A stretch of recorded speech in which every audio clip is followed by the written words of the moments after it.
I'm going to open with two quotes from Dorian Gray. We never get back our youth. The pulse of joy that beats in us at 20 becomes sluggish. Our limbs fail, our senses rot. We degenerate into hideous puppets, haunted by the memory of the passions of which we were too much afraid, and the exquisite temptations that we had not the courage to yield to. You will always be fond of me. I represent to you all the sins you never had the courage to commit. These are both quotes from The Picture of Dorian Gray, a book that completely changed my worldview and serves as an excellent example of what not to do. It's also very good for writing essays for different things. So, the story takes place in Victorian London, mostly among three friends. Basil is a painter, and he absolutely loves Dorian. He thinks he's the best thing ever. Lord Henry kind of thinks he's a philosopher and makes it his whole life goal to pretty much destroy Dorian and treats him almost as an experiment. And then, of course, Dorian is the main character.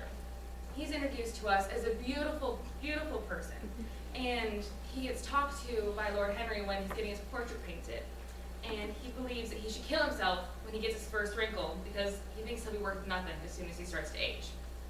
So Dorian is painted by Basil, and he meets Lord Henry, and Lord Henry's like, no, as soon as you get your first wrinkle, you may as well just die. And so Dorian ends up selling his soul so that he will never age. But the portrait instead will bear the weight of all of his sins and aging. And he doesn't actually realize that that's what happened at first. He just kind of talks about it. But then as he does worse and worse things, he realizes this portrait doesn't look quite right. It doesn't look the way it did at first. And then he ends up abusing that power. So he kind of goes on a tirade and completely destroys his life and the lives of those around him.